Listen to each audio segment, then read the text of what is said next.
Hi hello नमस्कार, मी मनीषा. आणखी एका नवीन व्हिडिओमध्ये तुम्हा सर्वांचं मी मनीषा अगदी मनापासून स्वागत करते. तर फ्रेंड्स, आज आपण पाहणार आहोत ब्लाऊजची मापे कशा पद्धतीने घेतली जातात. ही मापे अगदी थोड्या मापामध्ये तुम्हाला पूर्णतः ब्लाऊजची उंची, ब्लाऊजची मापे एक अतिशय सोप्या पद्धतीने ही तुम्हाला माहिती तुमच्यापर्यंत मी शेअर करणार आहे. तर हा व्हिडिओ नक्की पहा, शेवटपर्यंत पहा. व्हिडिओ आवडल्यास लाईक करा, शेअर करा आणि सबस्क्राईब करायला विसरू नका. तर सर्वात आधी ही ब्लाऊजची मापे कशा पद्धतीने मोजली जातात किंवा कोणत्या साईडच्या भागाला काय म्हटलं जातं, तर ह्या ब्लाऊजची अगदी थोड्या माप्यामध्ये आपण ही माहिती तुम्हाला देणार आहे. तर सर्वात आधी आपण ब्लाऊजची जी मापे आहे तर ती मी एका पेपरवरती लिहून घेणार आहे. ब्लाऊजची उंची, ब्लाऊजची फिटिंग, ब्लाऊज कोणत्या साईजचा आहे, तर अगदी थोड्या मापामध्ये मी तुम्हाला ही देत आहे. तर हा जो आहे तो इंच टेप आहे. तर हा टेप प्रत्येकाकडे पाहिजे, त्याशिवाय आपल्याला ब्लाऊज उंची मोजता येणार नाही. तर हा जो आहे टेप, तुम्हाला अगोदर टेप समजून सांगते. तर टेप हा अर्धा इंच, 1 इंच असा मोजला जातो. तर या पद्धतीने आपला हा टेप असतो. शिलाई करण्याकरिता हा टेप कंपल्सरी आहे. तर सर्वात आधी आपण टेप मोजण्याकरिता ब्लाऊज कोणत्या साईजनी, सर्वात पहिलं माप म्हणजे कोणतं असणार आहे आपलं, सर्वात पहिलं माप म्हणजे आपल्या ब्लाऊजची उंची. तर ती उंची बरेचसे जण म्हणतात की समोरच्या साईडनी मोजायची किंवा मागच्या साईडनी मोजायची. तर ही ब्लाऊजची उंची जी आहे तर ती फक्त मागच्या साईडनी मोजली जाते, जेणेकरून मागच्या साईडनी ज्यावेळेस आपण उंची मोजतो तीच ॲक्युरेट उंची असते ब्लाऊजची उंची. तर मी ह्या पेपरवरती लिहून घेतलेलं आहे ब्लाऊज उंची. फर्स्ट माप आपलं असणार आहे. तर चला, ब्लाऊजची उंची कशा पद्धतीने मोजली जाते. तर सर्वात आधी हे ब्लाऊज आहे, जे शिलाई केलेलं तुमच्या मापाचं ब्लाऊज आहे, कोणत्याही साईजचं ब्लाऊज असू द्या, हे अशाच पद्धतीने मोजलं जातं. तर जे शोल्डर असतं म्हणजे आपला हा शोल्डर, हे तुम्हाला माहितीच असतं ब्लाऊजचं शोल्डर कुठे असतं. तर हे ब्लाऊजचं शोल्डरपासून कमरेचा भाग हा सर्वात फर्स्ट माप असतं आपलं ब्लाऊजचं शोल्डर ते कमरेचा भाग. एकदम टाईट टेप जो आहे तो आपला पकडून घ्यायचा. व्यवस्थित असा पकडून घेऊन ब्लाऊजची उंची, ॲक्युरेट उंची आपली जी असते तर ती घ्यायची. तर ह्या ब्लाऊजची उंची आहे 12.5 इंच. आता अगोदर आपण काय करणार आहोत, फक्त ब्लाऊजची उंची जी आहे ना, तर ती लिहून घेणार आहोत किती भरलं.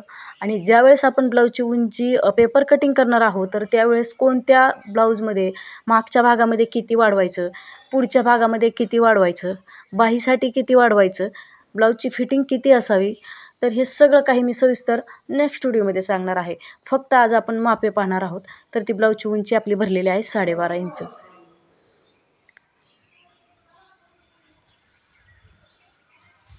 दुसरं माप आहे ब्लाऊजची साईज. म्हणजे प्रत्येकाची ब्लाऊजची साईज ही वेगवेगळी असते.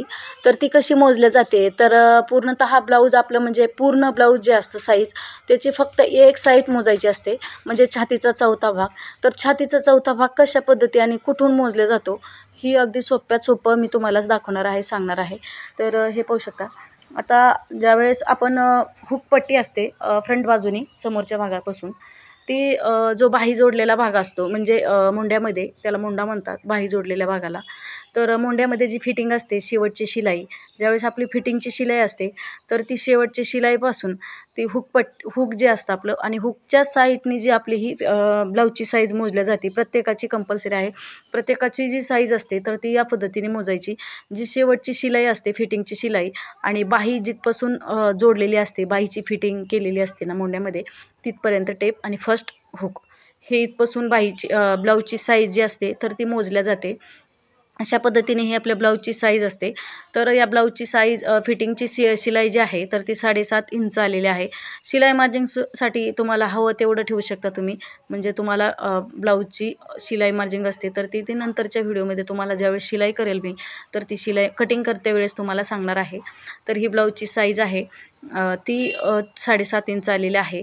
म्हणजे छातीचा चौथा भाग, एक भाग घेतलेला आहे फक्त 7.5 इंच. तर चारही भाग मिळून आपली ही ब्लाऊजची साईज जी आहे तर ती 30 साईजचं ब्लाऊज असणार आहे. हे 30 पूर्णतः ब्लाऊज आपलं 30 साईजचं आहे. तर हे अशा पद्धतीने हे दुसरं माप झालेलं आहे आपलं. आता आपण तिसरं माप बघणार आहोत, ब्लाऊजची बाही. तर बाही कशा पद्धतीने मोजली जाते बाही, आणि कुठून पकडला जातो टेप, हे बघा ह्या व्हिडिओमध्ये. तर हा जो आहे तो समोरचा भाग आहे, समोरच्या भागाचं शोल्डर आहे आणि इथून जो जोडलेला आहे तो पाठीमागच्या भागाचा शोल्डर आहे. जी सेंटरची शिलाई आलेली असते, दोन्ही भाग जोडलेली शिलाई, त्याला शोल्डर म्हणतात. तर त्या शोल्डरची शिलाईपासून ती फ्रंट अशा पद्धतीने ही बाही मोजली जाते. ॲक्युरेट बाही इथंच भरते. तुम्ही जर बाजूला मोजलं तर तुमची बाही चुकेल. तर या पद्धतीने तुमची बाही मोजली जाते. तर ही माझी बाही आलेली आहे 4.5 इंच. तर 3.5 इंच आणि 2 रेषा त्याला 4.5 इंच असं म्हणतात. तर हे 4.5 इंच ही आपल्या ब्लाऊजची बाही आलेली आहे.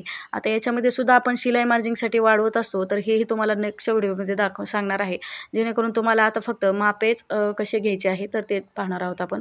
आता हे झालेले आहेत आपले 3 मापं. तर चौथा माप कोणतं असेल तर ब्लाऊजची जी आहे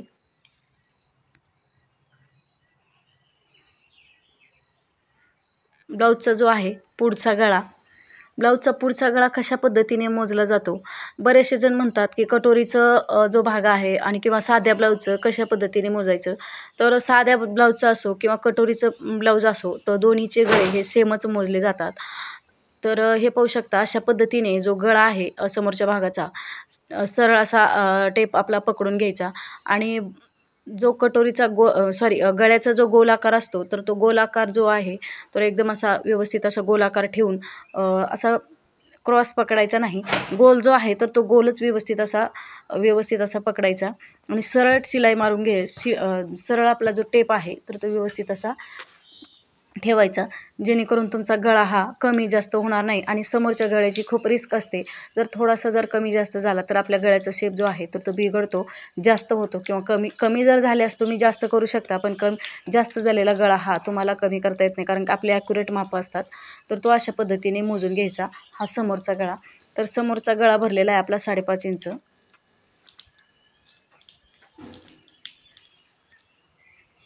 5.5 इंच आपला हा ब्लाऊजचा समोरचा गळा आहे.